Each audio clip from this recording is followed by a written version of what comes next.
Hello बच्चों, कैसे हो आप सब। ये वीडियो कक्षा 6 की है और एक्सरसाइज 1.1 के सवाल हैं। चलिए उनको मैं आपको आज समझा देता हूँ। ठीक है, सभी बच्चों को कर लेने हैं ध्यानपूर्वक। ठीक है, चलिए। रिक्त स्थानों को भरिए। पहला क्वेश्चन है रिक्त स्थानों को भरिए। ठीक है, 1 लाख बराबर है कितने 10,000 के। यहाँ पे हमें एक रिक्त स्थान दिया हुआ है, यहाँ पे बताना है कितने 10,000 के बराबर होगा 1 लाख। तो उसके लिए हम क्या करेंगे, सबसे पहले लिख लेते हैं 1 लाख। 1 लाख कितना होता है, 1 लाख पे कितनी जीरो होती है, 5। मैंने बताया हुआ था इससे पहली वाली वीडियो में किस पे कितनी जीरो आती है, तो याद कर लिया होगा तो देख लेना। 1 लाख पे कितनी, पहले 1 लाख पे कितनी जीरो होती है, देखो ये 1 लाख दिया हुआ है। 1 लाख पे 1 2 3 4 और 5 जीरो होती है। ठीक है, तो हमें बताना है कि कितनी 10,000 के बराबर होगा। तो 10,000 से आप क्या कर दो, इससे भाग दे दो। 10 और 1000, 1000 पे 3 जीरो, 1 2 3 जीरो। तो ठीक है, इतना कर लिया। जो 1 लाख था वो हमने यहाँ पे लिख दिया। ठीक है, ऊपर लिख दिया। और 10,000 बताना है कि 1 लाख में कितने 10,000 हो सकते हैं। ठीक है, देखो इन 4 जीरो से ये 4 जीरो आप काट दीजिए, तो बचा कितना, 10। ठीक है, तो आपका 10 आंसर आ जाएगा यहाँ पे रिक्त स्थान में। ठीक है, उसी तरह से आपको नेक्स्ट क्वेश्चन करना है। नेक्स्ट क्वेश्चन ये देखिए, 1 मिलियन। ठीक है, 1 मिलियन कितने के बराबर होता है, ये बताना है कि 1 मिलियन में 100,000 कितने होते हैं। कितनी संख्या अगर हम 100,000 ले कि वो 1 मिलियन हो जाए, कितने के बराबर होगा। ठीक है, तो देख लेते हैं 1 मिलियन पे कितनी जीरो होती है, 6 जीरो होती है। 1 मिलियन बराबर यानी कि 1 2 3 4 5 और 6 जीरो। एक मिनट, ये कितनी हो गई, 1 2 3 4 5 और ये 6 जीरो। ठीक है, और इसे कर दो डिवाइड किसने, 100,000 से। पहले 100 लिखो, 1000 के लिए 3 जीरो, 1 2 3। अब देखो ये 5 जीरो है, 1 2 3 4 5 और ऊपर कितनी है, 6। 1 2 3 4 5, यानी कि इन 5 जीरो से ये जीरो 5 जीरो काट दिया। यहाँ पे बचा कितना, 10। तो यहाँ पे कितना आ जाएगा, 10 आंसर। ठीक है, उसी प्रकार से अब नेक्स्ट करके देखते हैं। बाकी आप लोगों को करना है। ठीक है, बाकी आप करोगे। ठीक है, 1 करोड़ देख लेते हैं। ठीक है, 1 करोड़, 1 करोड़ पे कितनी जीरो होती है, 7। ठीक है, याद रखना है किस पे कितनी जीरो होती है, 1 करोड़ पे 7 जीरो। तो मैं इसको मिटो देता हूँ, 1 मिनट। तो 7 जीरो, 1 2 3 4 5 6 7 जीरो। ठीक है, और इसमें बताना है कि लाख कितने, 10 लाख। ठीक है, 10 लाख, लाख पे कितनी जीरो होती है, 5। 1 2 3 4 और 5। ठीक है, 1 2 3 4 5। ठीक है, और 6 जीरो से आप 6 जीरो कैंसिल कर दीजिए, 1 2 3 4 5 6। तो कितना बचा, 10। तो आपका 10 आंसर यहाँ भी आ जाएगा। ठीक है, बाकी बचे हुए क्वेश्चन आपको करने हैं। बाकी बचे हुए क्वेश्चन आपको करने हैं, मैं सिर्फ इतना ही कराऊंगा। ठीक है, ये अब प्रश्न नंबर 2 कर लेते हैं। ठीक है, तो क्या है, सही स्थानों पर अल्प विराम, सही स्थानों पर अल्प विराम लगाते हुए संख्याओं को लिखिए। ये वाला क्वेश्चन की बात कर रहा हूँ। ठीक है, सही स्थानों पर अल्प विराम लगाना है और संख्याओं को लिखना भी है। ठीक है, तो देखते हैं, चलो अल्प विराम कैसे लगाते हैं। पहला क्वेश्चन कर लेते हैं। 73 लाख, क्या बोल रहा है, 73 लाख 75,307 अब देखो ये तो बन गई हमारी संख्या। अब देखो अल्पविराम लगाना है। अल्पविराम लगाने का रूल्स होता है कि पहला अल्पविराम जो लगेगा वो 3 अंक बाद लगेगा। ठीक है, पहला अल्पविराम जो लगेगा वो 3 अंक बाद लगेगा। फिर 1 2 1 2 2 अंक छोड़ो फिर अल्पविराम लगाओ, फिर 1 2 फिर 2 अंक छोड़ो फिर अल्पविराम लगाओ। लेकिन यहाँ पे संख्या नहीं है तो इसको लगाने की ज़रूरत नहीं है। ठीक है, तो समझ में आया। पहला अल्पविराम 3 अंक बाद, फिर दूसरा 2 अंक को छोड़ के लगाना है। ठीक है, तो ये पहला क्वेश्चन हो गया। ठीक है, अब कर लेते हैं दूसरा। 9 करोड़ 5,41,000। ठीक है, 9 करोड़ 5,41,000। तो 9 करोड़ 5,41,000। देखो सबसे ज़्यादा समस्या हमारे पास यही आती है कि जीरो कितनी लगेगी, यहाँ पे कितनी लगेगी, यहाँ पे जीरो कितनी आएगी, यहाँ पे जीरो कितनी आएगी।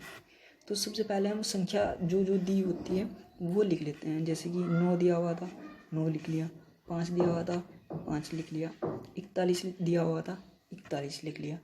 अब देखो 5 लाख बोल रहा है तो लाख में कितनी जीरो आती है 5, लेकिन यहाँ पे 2 अंक पहले से दिए हुए हैं तो बचा कितना 3। ये जीरो का काम कर रहे हैं इस वक्त। ठीक है, तो 3 जीरो लगा दीजिए, 1 2 3, 3 जीरो हो गई।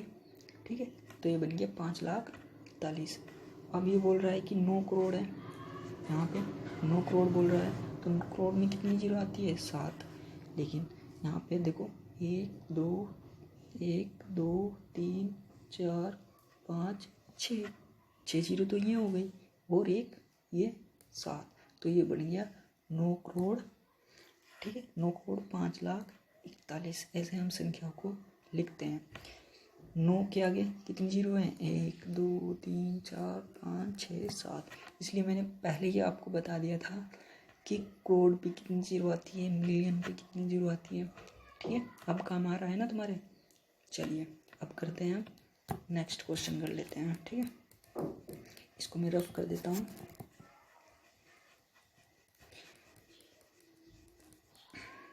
चलिए अब देखो ये आपको करना है सी वाला, मैं कर लेता हूँ डी। तो डी देखो क्या बोलता है 58 मिलियन, पहले संख्या लिख लेते हैं 58 मिलियन। ठीक है, 423 और 202। ठीक है, 202। चलो देखते हैं ये सही है क्या, नहीं है ना सही, तो देखते हैं कैसे करते हैं। अब 58 मिलियन की बात करते हैं तो 6 जीरो होनी चाहिए, 1 2 3 4 5 6। ठीक है, कोई दिक्कत नहीं है। ठीक है, अब 423 है। ठीक है, और 202 ये भी ठीक है। अब देखो ये मिलियन बोला ना, तो मिलियन किसका है, इंटरनेशनल नंबर सिस्टम है ना, इंटरनेशनल नंबर सिस्टम है। इसमें 3 अंक बाद भी लग सकता है पॉइंट। अगर हमारे भारतीय नंबर सिस्टम में यानी कि इंडियन नंबर सिस्टम में पहला 3 अंक बाद लगेगा, फिर 2 अंक बाद। ध्यान रखना, इंटरनेशनल सिस्टम में 3 अंक बाद भी लग सकता है। ठीक है, भारतीय संख्या पद्धति में हमेशा पहला अल्पविराम जो लगेगा वो 3 अंक बाद लगेगा और फिर 2 अंक बाद लगेगा। ध्यान रखना, जिसको समझ में नहीं आया वो रिपीट करके देख लेना वीडियो। ठीक है, चलिए अब हम ये आपको क्वेश्चन अब आपको करने हैं। ये सब जितने भी मैंने बचे हुए हैं क्वेश्चन हैं वो सब आपको करने हैं। ठीक है, अब मैं कर देता हूँ थर्ड क्वेश्चन मैं आपको बताता हूँ। ठीक है, चलिए अब थर्ड क्वेश्चन पे आ जाता हूँ। ये इसके आंसर लिखे हुए हैं। ठीक है, समझ में ना आया तो यहाँ से देख लेना। अब देखो एक सेकंड, ये मैं ऐसे कर लेता हूँ। ठीक है, अब आ जाइए, उपयुक्त स्थानों पर अल्पविराम लगाइए। ठीक है, अल्पविराम लगाइए और संख्या भारतीय संख्या पद्धति में लिखिए। भारतीय संख्या पद्धति में लिखनी है, ये रही देखो भारतीय संख्या पद्धति, ऐसे लिखना है। ठीक है, अब देखो पहला है हमारा ए ले लेता हूँ मैं। ठीक है, मैं इसको साफ कर देता हूँ। ए 8 7 5 9 5 7 6 2, ये पहला है। ठीक है, 8 7 5 9 5 7 6 2। ठीक है, अब पहले से अल्पविराम लगा देते हैं। अल्पविराम पहला अल्पविराम लगेगा किस में, 3 अंक बाद, फिर 2 फिर 2। अब इसको लिख देते हैं। ठीक है, अब देखो इससे पढ़ने की आसानी क्या, इससे अल्पविराम से हम पढ़ना बहुत आसान हो जाता है। ठीक है, जो ये अल्पविराम लगा हुआ है ना, इनके बीच में जो ये 95 या 95 जो भी संख्या है, ठीक है 95 जो भी संख्या है, इसको हम एक साथ बोलेंगे। इस अल्पविराम से इस अल्पविराम के बीच में जो संख्या है उनको एक साथ बोलेंगे, और ये अकेला बचा हुआ है इसको अकेला बोलेंगे, और लास्ट में ये जो संख्या है इसको एक साथ बोलेंगे। तो क्या बन जाएगा, 8 करोड़, इकाई, दहाई, सैकड़ा, हजार, 10,000, लाख, 10 लाख, करोड़।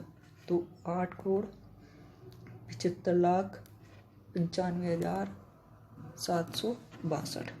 ठीक है, ऐसे लिख देना, ये इसका आंसर है, यहाँ से देख लेना। ठीक है, तो उसी प्रकार से आप इन सभी क्वेश्चन को कर सकते हो।